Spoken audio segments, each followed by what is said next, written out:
كتير طرق وسط الحياة تاهوا فيها ناس، وطرق تبان مفروشة ورد وتنتهي بألم وضيق، لكن الطريق للفرحة وطريق الخلاص عند المسيح. أصل المسيح هو الحياة، هو الطريق الطريق الطريق الطريق الطريق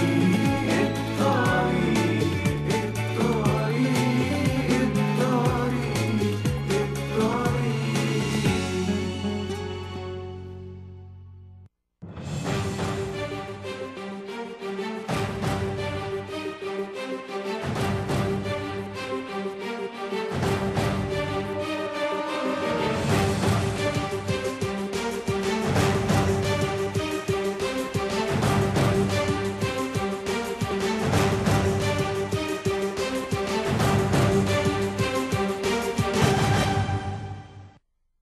Glad to be back on the air. Welcome to The Way TV. Tonight, I'm going to be demonstrating proof, evidence, and facts how the legal authorities, politicians, different members in very high positions of leadership in the United States are actively aiding and abetting, cooperating to support the Muslim Brotherhood. Last week, we talked about the folks involved in the Mecca and the Medina phase of Islam.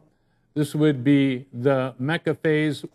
When the Muslims are weak, they love the host country. They love America or the UK. They love the Constitution. They love our Anglo-American common law. This is a leader of the mosque in Corona, California, not too far from Los Angeles. He's in charge of the Muslim Brotherhood for the state of California. The image of the four fingers, this is from his Facebook page, which he tore down. The four fingers means he's Muslim Brotherhood, and this funny symbol up here means that he supports ISIS. Mecca phase. When Muhammad was weak, living in Mecca, he loved the people. The first 4 or 5 chapters of the Quran, we love the people of the book, the Christians and the Jews. When Muhammad became strong in an army of 10,000, he transferred from the Mecca phase to the Medina phase. He became powerful. He hated the Jews. He hated the Christians. The balance of the 110 or so chapters of the Quran point out that he went from loving the Christians and the Jews and the people of the book to hating the Christians and the Jews, the people of the book. Of course, Osama bin Laden is dead, but we have a good representation here of how in America and the UK, in the world, how the Muslim community, a moderate, he's done nothing illegal. Everything he's done is legal. In the near future or in 20, 30, 40 years, we don't know what he'll do. I have a good premonition based on history being prologue that he will probably become more and more like Osama bin Laden as the years unfold. The two are working together. Even though Osama bin Laden is dead, the spirit of Islam lives in ISIS, Boko Haram, Al-Qaeda, Taliban, Abu Sayyaf, every Muslim throughout the world. Approximately at least 10% of the 1.5 billion Muslims in the world, 150 million Muslims globally in every country in the world, admire this man and are moving to be like this man and want to be a martyr like this man. They start off like this gentleman here, telling everybody how they love them and they all want to get along. Okay, Mecca and Medina phase. Now, this is very interesting. This is the now retired sheriff of Los Angeles, good friends with this guy, Hussam Aylouch. In his first clip, listen to it, how he congratulates Council on American Islamic Relations, CARE, and he's gotten an award from them, and he loves them, thinks they're great, they're wonderful. And then he's going to mention Hussam Aylouch's name. With no further ado, clip number 10.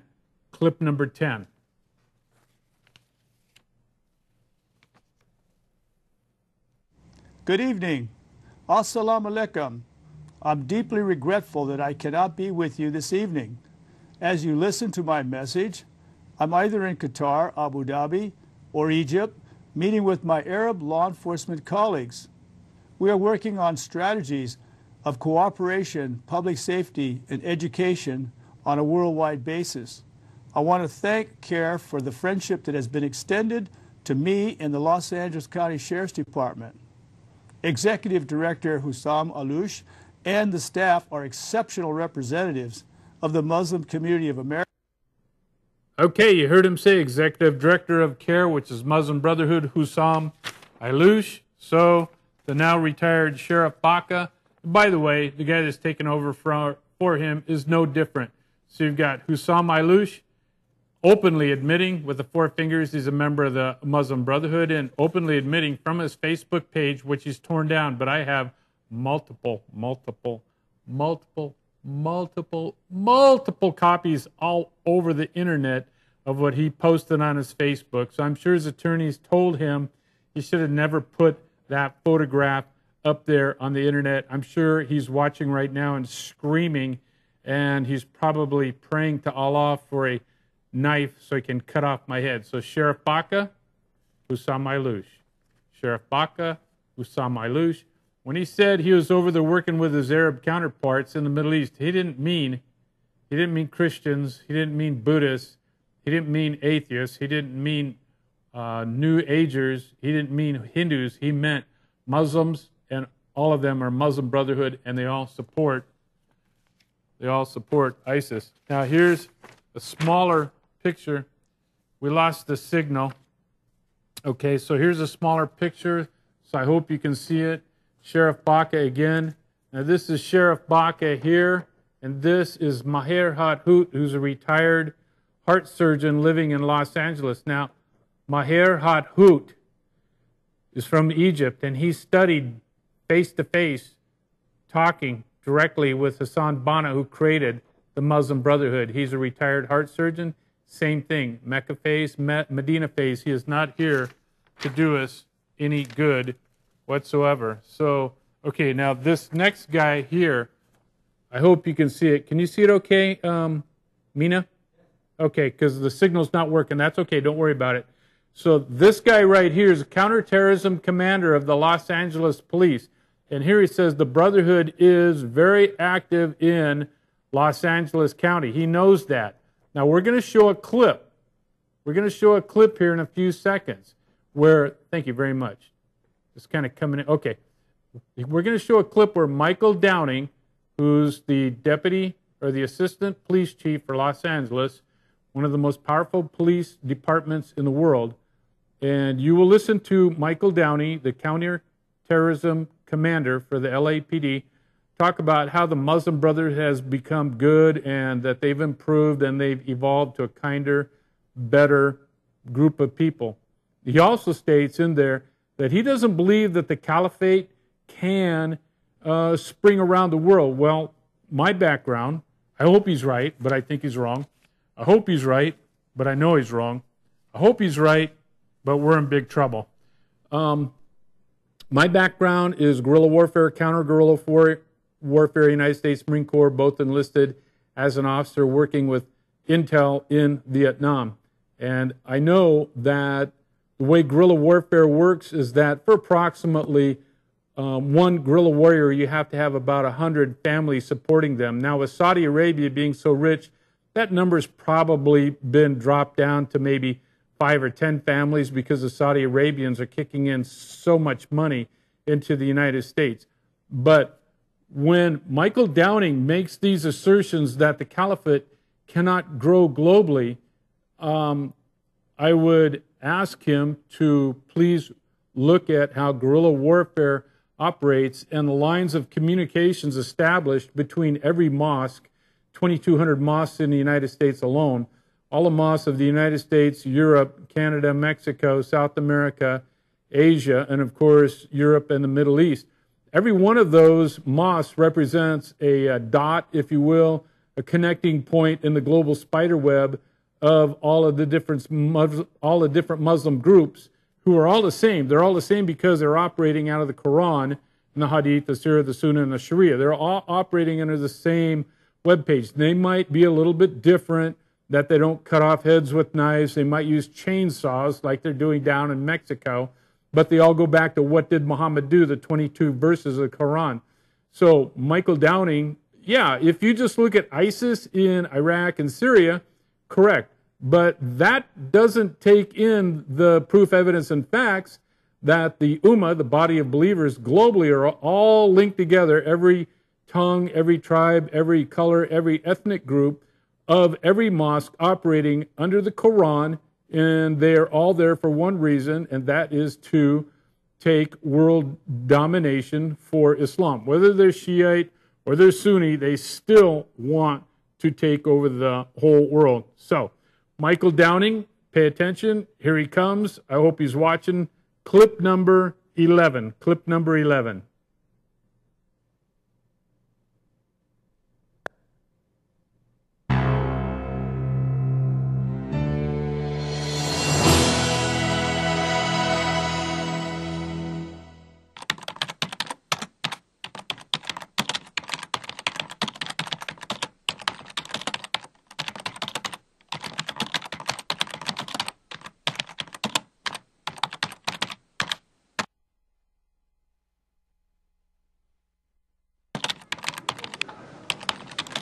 Yes, thank you all for this wonderful meeting and informational, particularly on the counterterrorism end. My name is Tom Trento, visiting you folks from South Florida. I'm actually in town doing a documentary, doing research on the Muslim Brotherhood's existence and operational activity in Los Angeles County. I'm holding in my hand a book called Sharia, The Threat to America, that was written by 19 national security experts, including many bureau people, agency people, Andy McCarthy, who put the blind sheikh in prison, Jim Woolsey, and myself. I'm one of the authors. My question to the LA Sheriff's Department and to the Bureau, do you believe the Muslim Brotherhood exists in Los Angeles County? And if you do, what are you doing to inform the citizens of the danger of the Muslim Brotherhood? Thank you. Okay. We actually also have Deputy Chief Michael Downing here with us. He joined us. So, Jeff. The Muslim Brotherhood, is an organization, a politically active motivation. I'm sure it does exist here in a different form. I think that one of the benefits of what we do in terms of dealing with the motivational aspects of terrorism is to outreach and engage with the community so they don't feel isolated, balkanized, oppressed, and besieged.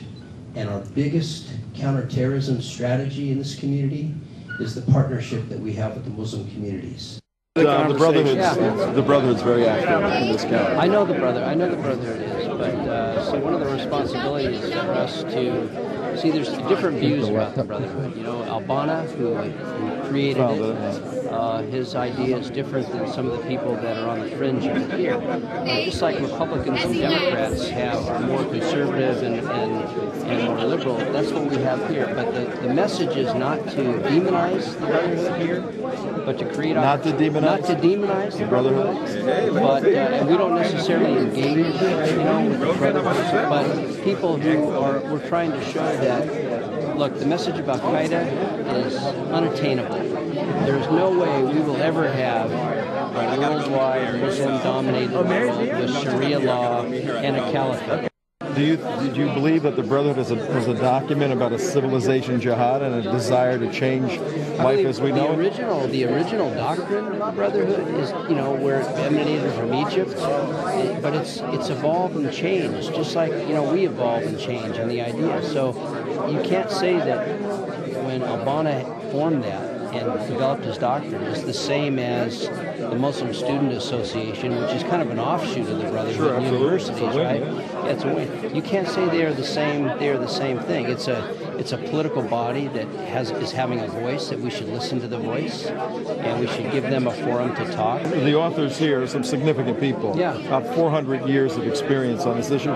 Disagree with your fundamental presupposition that the Brotherhood has leeway in terms of its relationship to its authoritative doctrine. There seem to be a number The of Brotherhood is obligated to follow its doctrines. Maybe some individuals don't. Yeah. But the doctrines change. If you read Kutub's But they- book on we- milestones, that's the experts on that, the milestones issue, right? That's kind of the base about what Al-Qaeda is. Yeah, I know all about that. I know about when Habana created that at the fall of the empire, right? And why he did it, to keep it pure and all that. So things have changed. And I think in this country, what we're looking at, and you should do some research on this, is the word ijtihad. Well, And the idea of ijtihad, in fact, tomorrow, listen. Ijtihad is closed. Listen, no, it's not.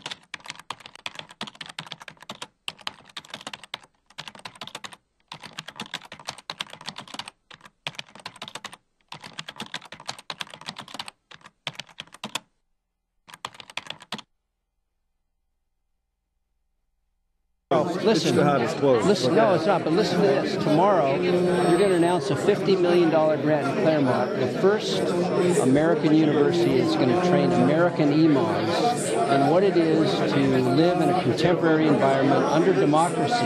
Because what they're doing, bringing these foreign imams in, is not good, because they don't have the one arrested in South But they don't have the context of what it is to live here. They don't have the context of what it is to have Islam and democracy coexist.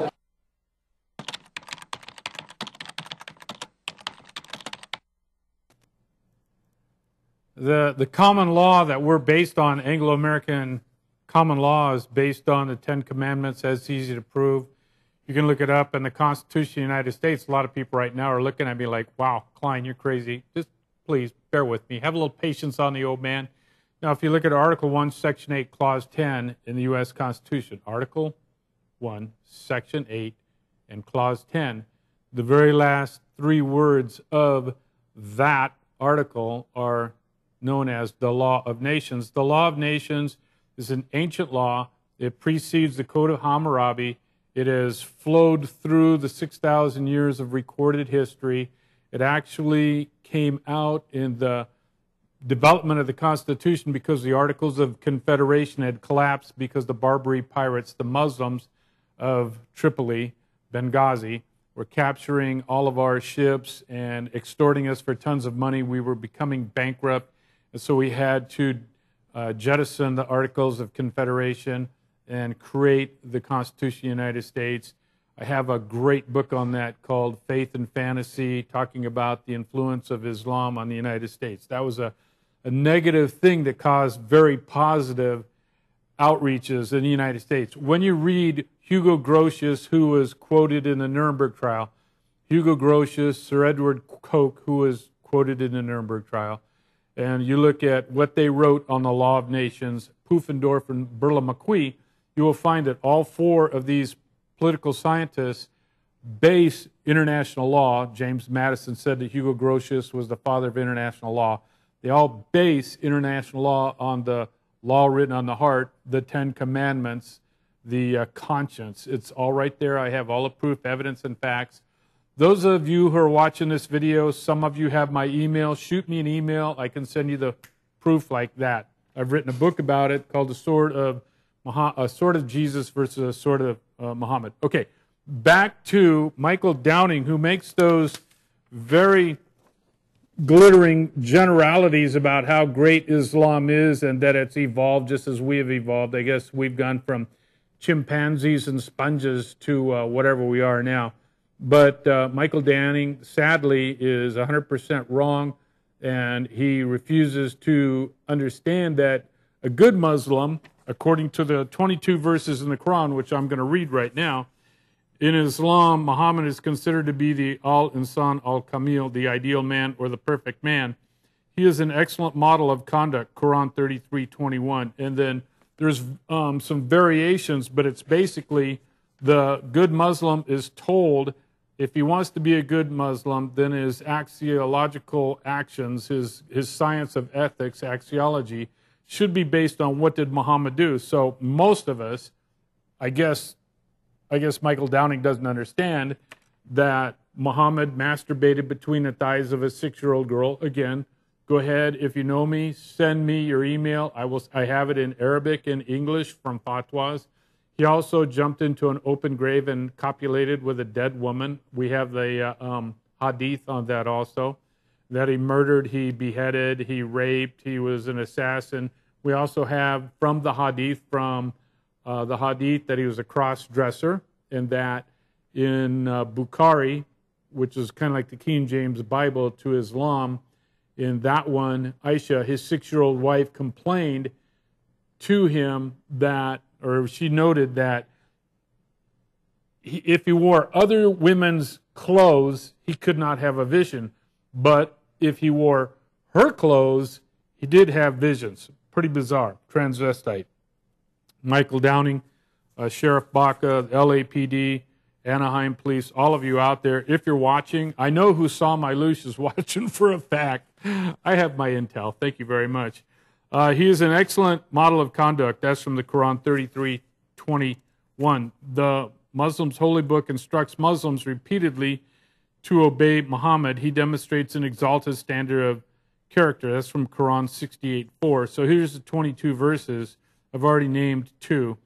From the Quran, 3:32, then 3:132, then 4:13, then 4:59, then 4:69, then 5:92, then 8:1, then 8:20. You see, when the media and Downing and Sheriff Baca and George Bush and Obama and Fox News and CNN talk about Muslims being radicalized, well, what that means to me is that the Muslims have gone to the Quran and they have looked up these verses, and then they look through the Quran, the Hadith, the Sirah, the Sunnah, and the Sharia, and they find out all of the bizarre, crazy things that Muhammad did, and then they become good Muslims.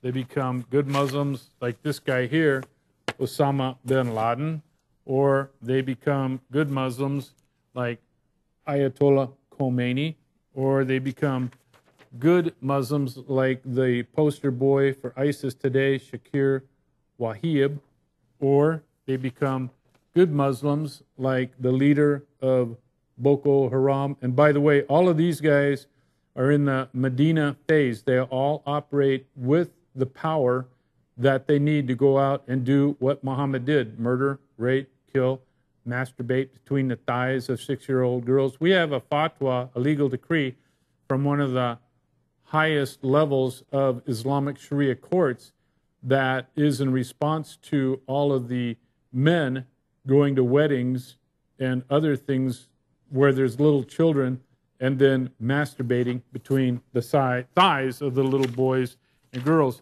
Here's one of the top leaders, if not the top leader, of the Muslim Brotherhood of Council on American Islamic Relations. Now you'll notice he's standing there. His name is Nihad Awad, and he's got the Hezbollah flag. That's an AK-47 on there. Now, in this cooperation and this infiltration, have we seen with Sheriff Baca and then with Michael Downing, here we have Nihad Awad, who's in charge of Council American Islamic Relations, which has been proven to be Muslim Brotherhood. And here is Nihad Awad. This man is standing next to George W. Bush.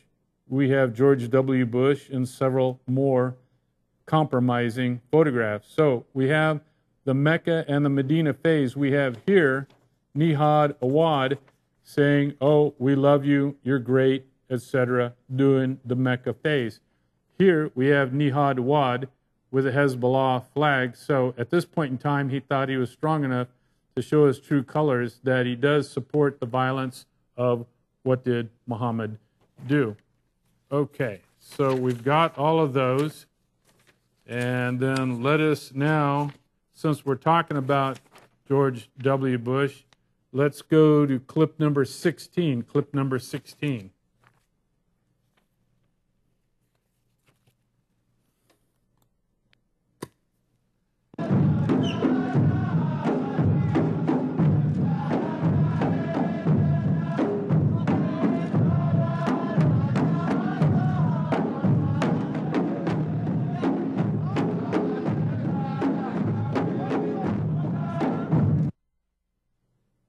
So you've got Saudi Arabia, George Bush, dancing with people who chop off the head and the arms and the feet of people under Sharia law. What did Muhammad do? So we got George Bush over there cooperating and working with the leading funding country funding terrorism globally, the Saudi Arabians. I do not understand why Fox News, CNN, John Bolton, Jack Keane, Lieutenant Colonel Ralph Peters, Oliver North, Stuart Varney, Bill Hemmer, Martha McCollum, KT McFarland. I have no idea whatsoever why these people of Fox News continue to crow that Saudi Arabia is or are our allies. That is crazy. Saudi Arabia exists for one reason, and that is to make What Did Mohammed Do, the 22 verses of Quran, the basis of our law, replacing our Constitution. Again, from the Quran, verses 332, 3132, 413, 459, 469, 592, 8:1, 8:20, 8:46, 9:71, 24, 47, 24, 51, 24, 52, 24, 54, 24, 56, 33, 33, 47, 33, 49, 14, 58, 13, 64, 12.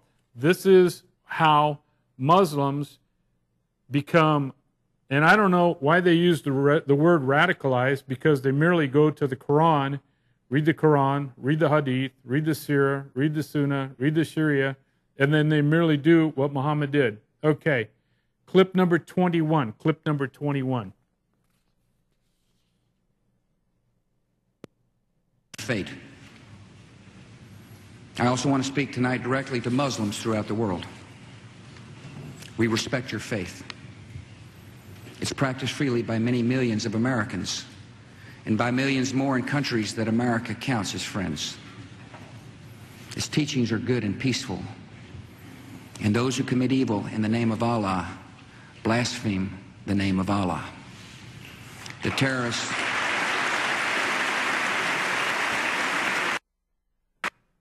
That is patently false.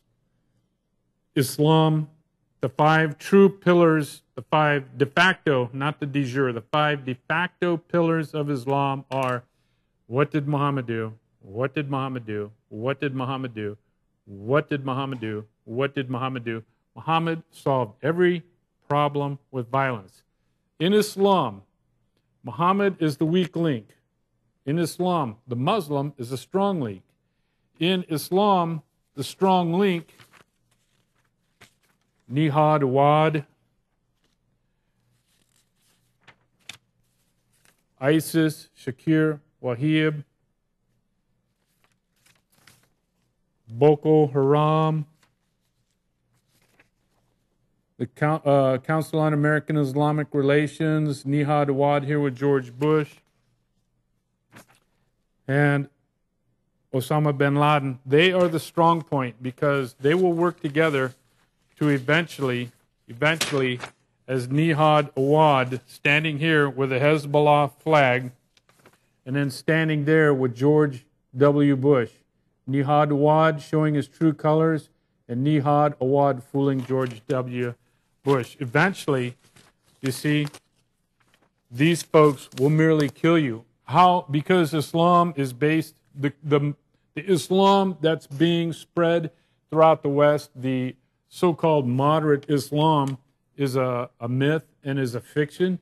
And when scholars like myself, we ask questions and we read the Quran, the Hadith, the Sirah, the Sunnah, the Sharia, when we observe what's going on, and then you see the weakness of Muhammad is demonstrated, but the strength of Islam is the Muslim who will merely kill you. That's what they do. In Christianity, the strength of Christianity is Jesus Christ. He's perfect. He never did anything wrong. Everything he did was in the name of love. Even when he whipped the money changers, it was in love that he did that. It was a violent act. But then again, it's an act of love for me if someone is going to assault, batter, rape my wife or my daughter or my grandchildren. Me, as a former Marine Corps enlisted and officer with a lot of experience, it is a very loving act for me to stop that person from doing that ugly act. That does not mean that I hate them. In fact, just the opposite. It means that I love my wife and my daughter and my grandchildren, and I love, frankly, perfect strangers, ladies who are going to be assaulted by some guy, and so that I love them so much more that I will risk my life. I will offer up my life. No greater love hath any man than he lay down his life for his friend, right? I will lay down my life as an act of love, stopping that brutal act in love to protect the people I love. Okay.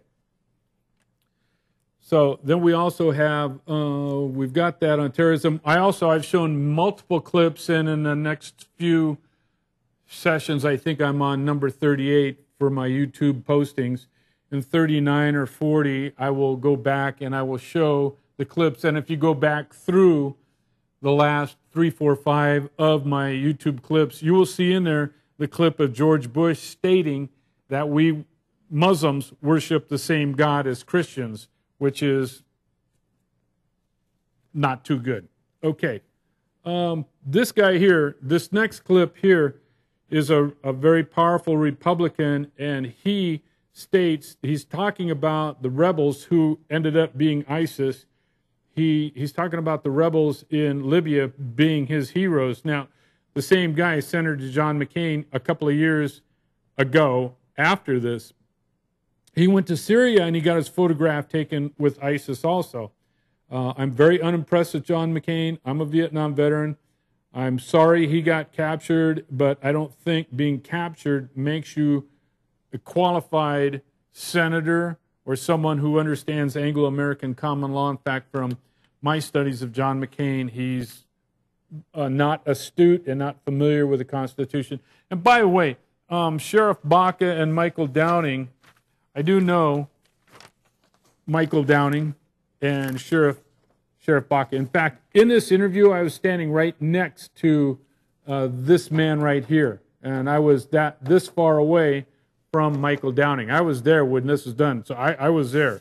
I could be a witness. Okay, so Michael Downing and also Sheriff Baca and the current leaders of the LAPD, of the New York police, the sheriffs of New York, of Texas, of Georgia, of Florida, of Minnesota, of Alaska, of Hawaii, all of these guys have a skewed belief that the First Amendment is absolute, and that these guys in particular, I've heard Sheriff Baca on a YouTube clip, I can't find it anymore, but I did specifically hear him say that we have to protect all religions, and in the article that he wrote in here, he said that we owe it as law enforcement to protect all religions in the United States. That is not true.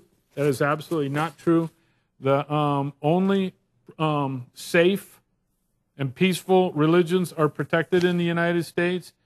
Dangerous religions, for example, Warren Jeffs of the Fundamental LDS is in federal prison for doing dangerous things, raping little girls and doing other ugly things of that nature.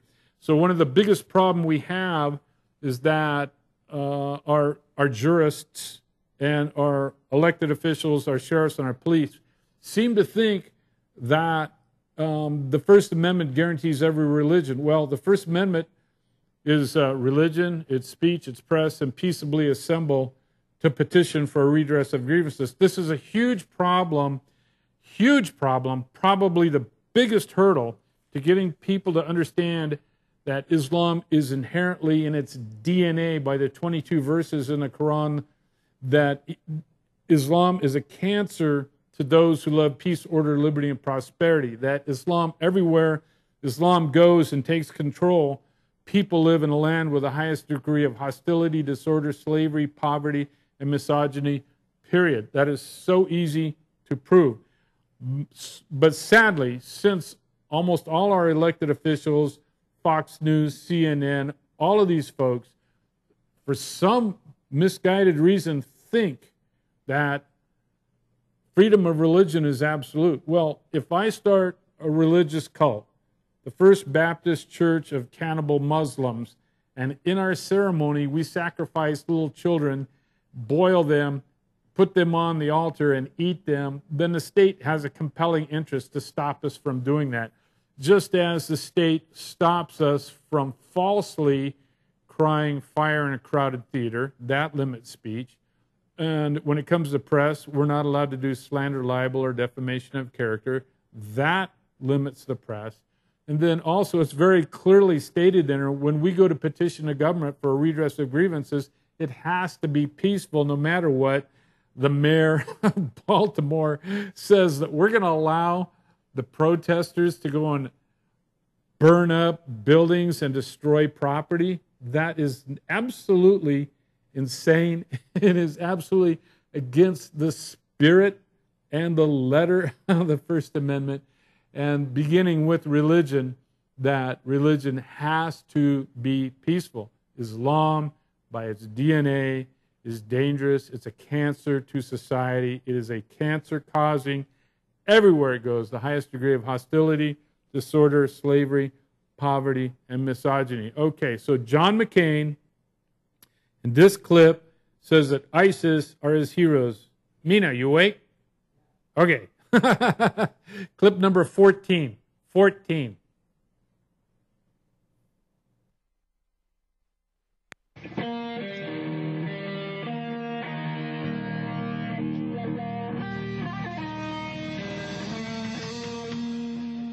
So what about John McCain being there? Do we know precisely what he's doing?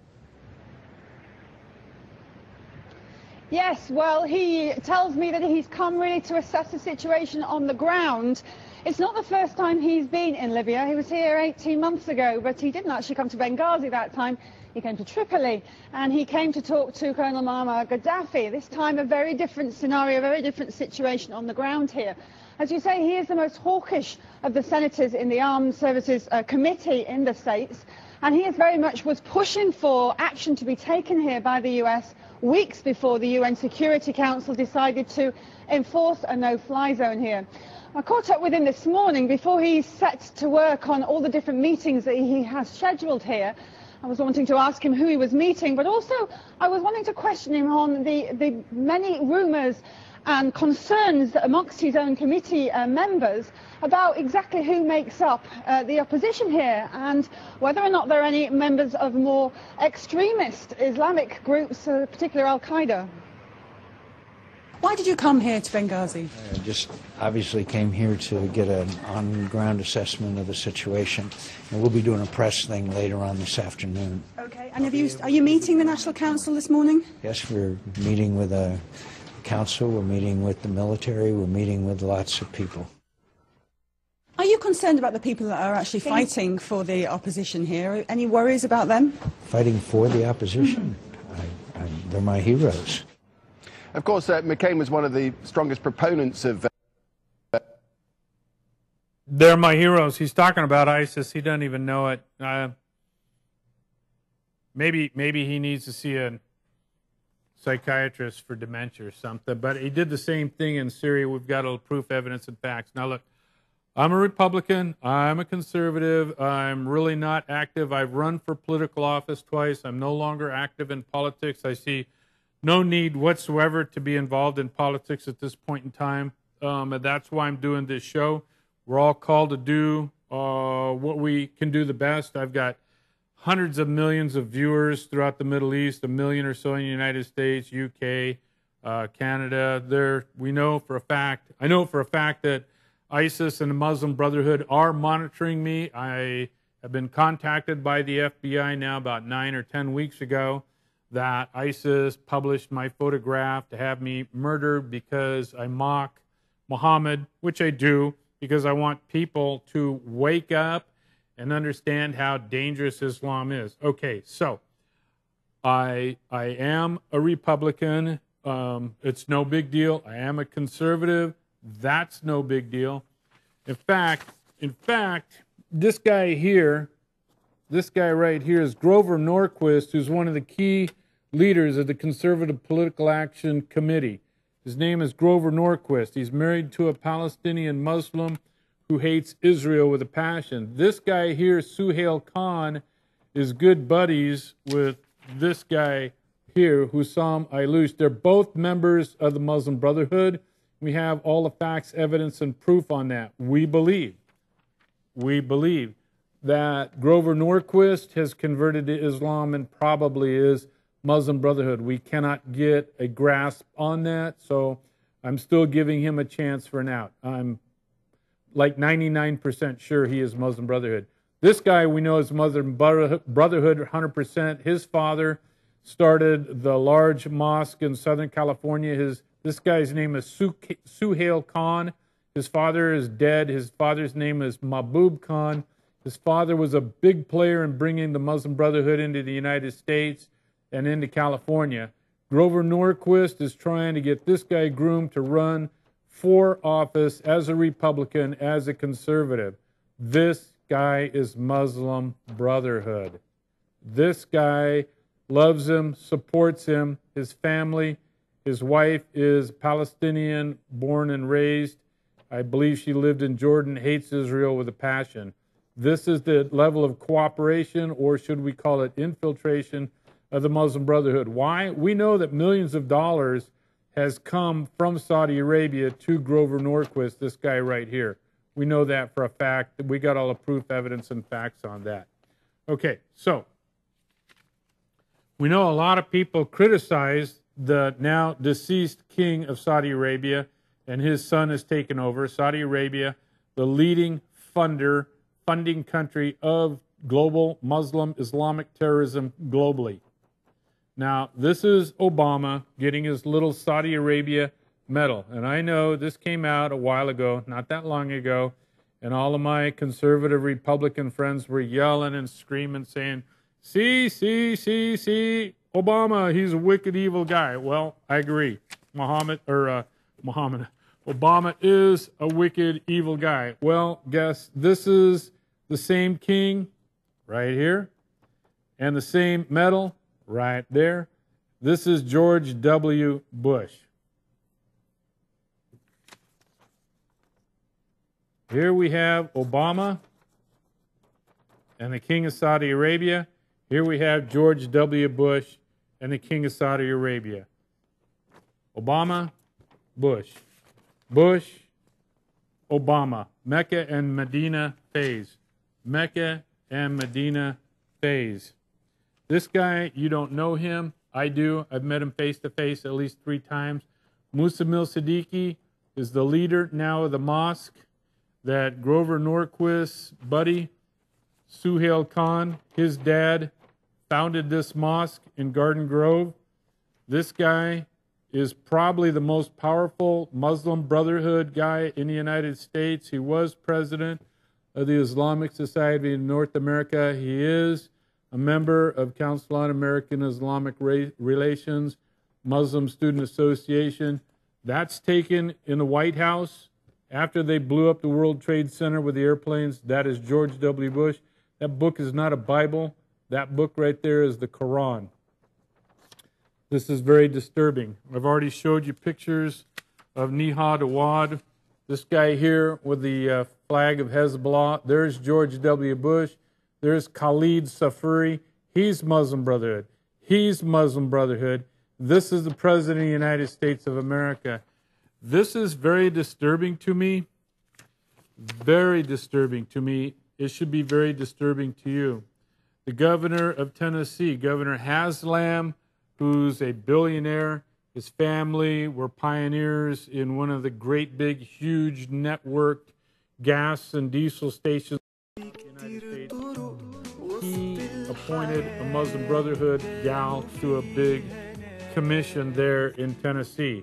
Throughout the United States, he appointed a Muslim Brotherhood gal to a big commission there in Tennessee. Governor Chris Christie of New Jersey, he has appointed at least 1, maybe 2 Muslim Brotherhood to Superior Court positions.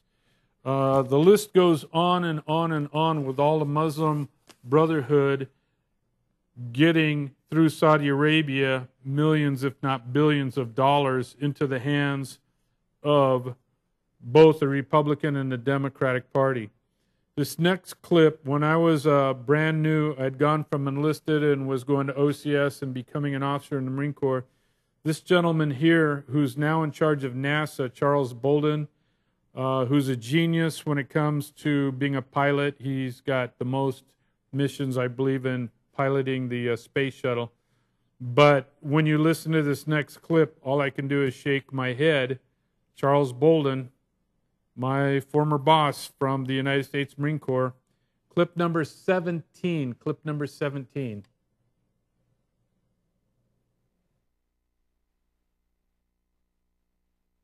The administrator of NASA, Charles Bolden. Thank you very much. Thank you very much. Thanks so much for allowing me to be here. It's exciting for me to be here. Well, it's fantastic having you on Talk to Al Jazeera. I know it's very rude to ask this of a guest, but my first question to you is, why are you here in the region? Oh, I appreciate you asking the question. I'm here in the region. It's sort of the first anniversary of President Barack Obama's visit to Cairo and his speech there when he gave what has now become known as Obama's Cairo Initiative, where he announced that he really wanted this to be a new beginning of the relationship between the United States and the Muslim world. When I became the NASA administrator, or before I became the NASA administrator, he charged me with three things. One was he wanted me to help re-inspire children to want to get into science and math. He wanted me to expand our international relationships. And third, and perhaps foremost, he wanted me to find a way to reach out to the Muslim world and engage much more with dominantly Muslim nations to help them feel good about their historic contribution to science and engineering, science, math, and engineering. The Muslims' historic contributions to the world have been zero, except for negative things. Algebra was not invented by the Muslims. We showed that on clip number 37. You can look it up. Chemistry was not invented by the Muslims. That was on clip number 37. You can look it up. Glass was not invented by the Muslim. We showed it on clip number 37. It goes on and on and on. Islam is a locust religion. It can only go out like locusts and consume and destroy and move on. Islam is what did Muhammad do? And all Muhammad did was go out, attack, destroy, rape, behead, murder, steal the money, use up the money, and then he had to go out like locust and attack again. Any invention that the Muslims claim they got, algebra. Okay, the word algebra is Arabic, but the science of algebra started with the Assyrians in the Tigris-Euphrates River Valley between 600 and 1000 BC and was moved along and improved by the Greeks. You see, in Western tradition, which is based on doing to others as you would have done unto you, Islam is not based on that. Islam is screw unto others before you get screwed. Under the West, whenever we invent something, some man or woman or boy or girl will improve it, make it better, make it better, make it better.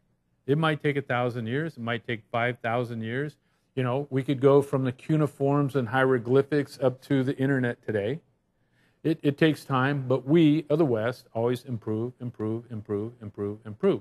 Not with the Muslims. When the Muslims get something, they use it for one reason, to further the locust drive of Islam to go out and capture and rape and destroy and murder. Okay, now we have talked about Nihad Awad. Nihad Awad, again, this is Nihad Awad, who's the leader of Council on American Islamic Relations, and he is Muslim Brotherhood. And this is him with George W. Bush here, where I'm shaking my finger. And so we can see these guys, Nihad Awad in this picture with the flag of the Hezbollah flag. And then we got George Bush completely bamboozled and fooled by Nihad Awad. So now we're going to watch Nihad Awad on clip number 8. Clip number 8. How should good Muslims fight the jihad? The first Muslim congressman, Keith Ellison of Minnesota, says we should ignore it. Who knows what these individuals' motivation may be, but it probably will have something to do more with politics than religion. So let's not cast a wide net and just go after a whole religious group. Unbelievable.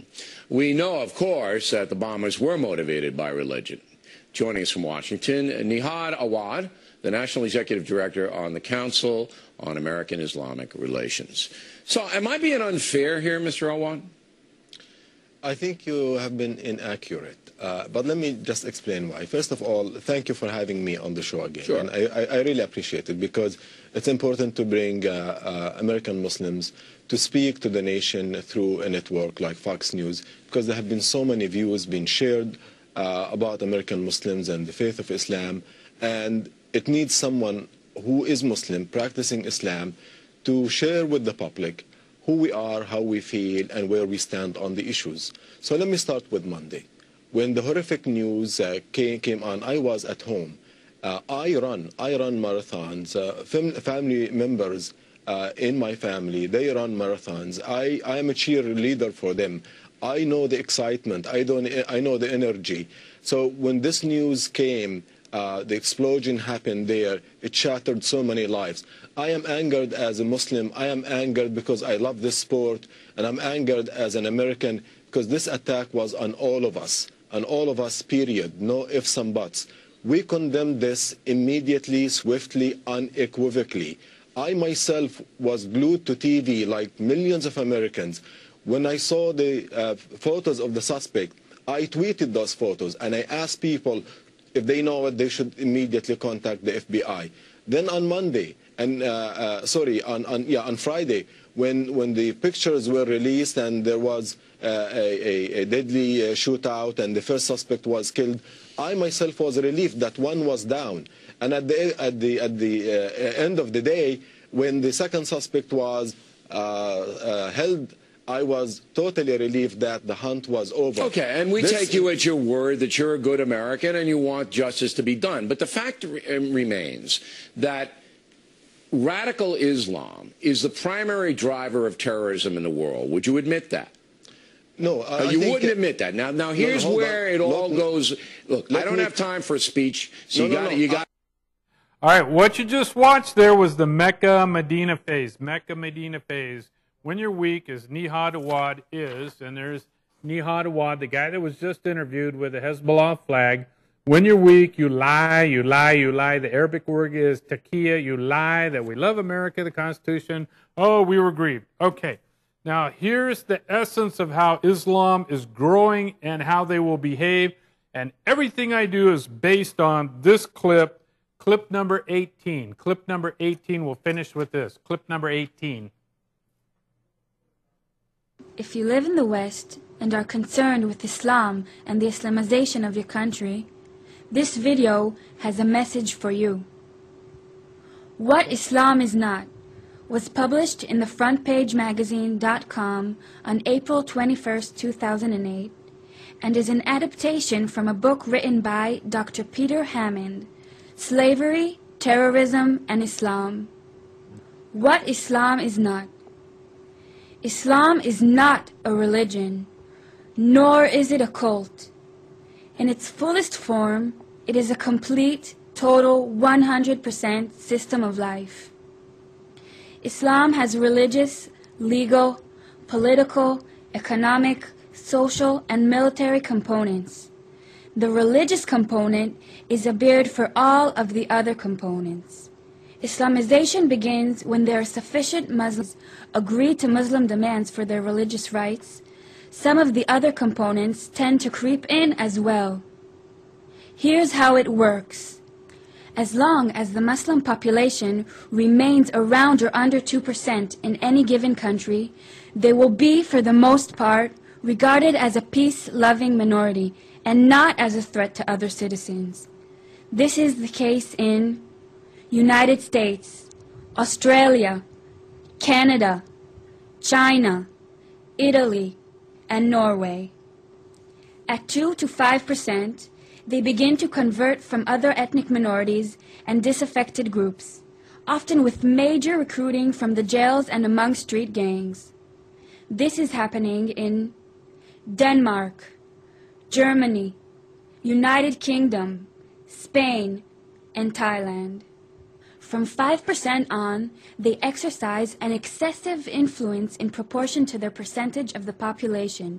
For example, they will push for the introduction of halal food, which is clean food by Islamic standards, thereby securing food preparation jobs for Muslims. They will increase pressure on supermarket chains to feature halal on their shelves, along with threats for failure to comply. This is occurring in France, Philippines, Sweden, Switzerland, the Netherlands, Trinidad and Tobago. At this point, they will work to get the ruling government to allow them to rule themselves within their ghettos under Sharia, the Islamic law. The ultimate goal of the Islamists is to establish Sharia law over the entire world. When Muslims approach 10% of the population, they tend to increase lawlessness as a means of complaint about their conditions. In Paris, we are already seeing car burnings. Any non-Muslim action offends Islam and results in uprisings and threats, such as in Amsterdam and in other Western cities, with opposition to Muhammad cartoons and films exposing Islam. Such tensions are seen daily, particularly in Muslim sections in Guyana, India, Israel, Kenya, and Russia. After reaching 20%, nations can expect hair-trigger rioting, jihad militia formations, sporadic killings, and the burnings of Christian churches and Jewish synagogues, such as in Ethiopia. At 40%, nations experience widespread massacres, chronic terror attacks, and ongoing militia warfare, such as in Bosnia, Chad, and Lebanon.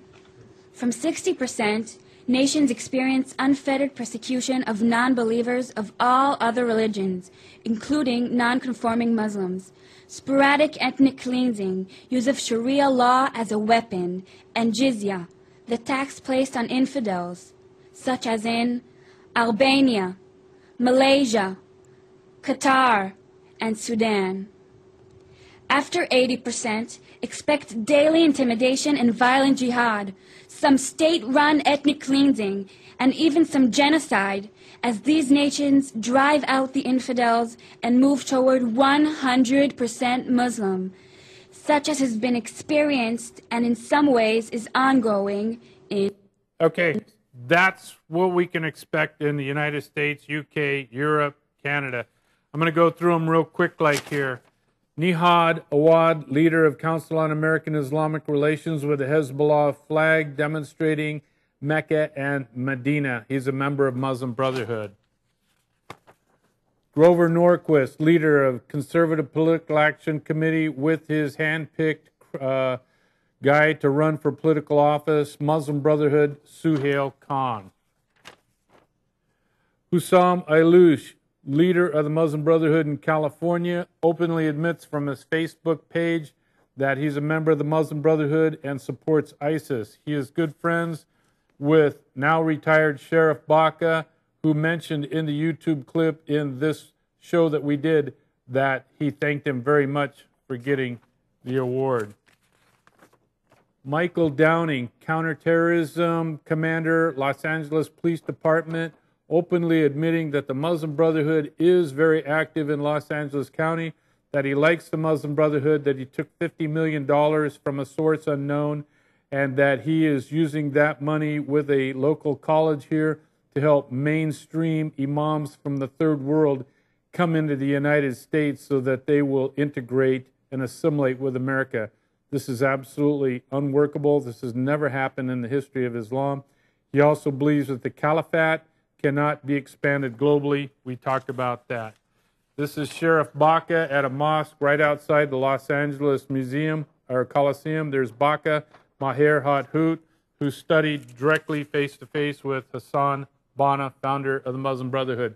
George W. Bush with Hezbollah loving flag toter Nihad Awad Muslim Brotherhood.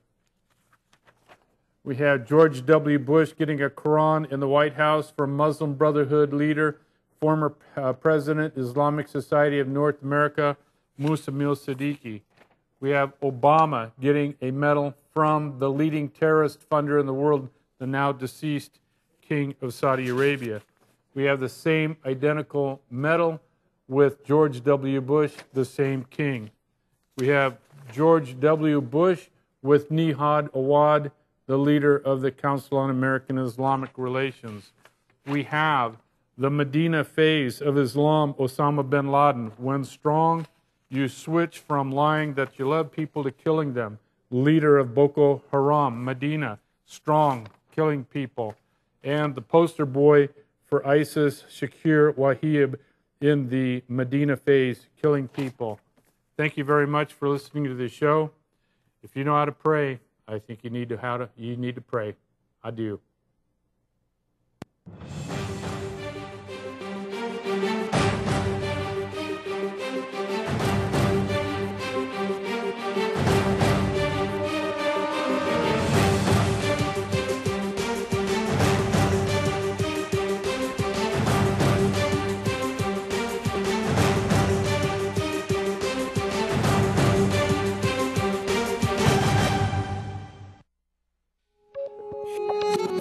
في كتير طرق وسط الحياة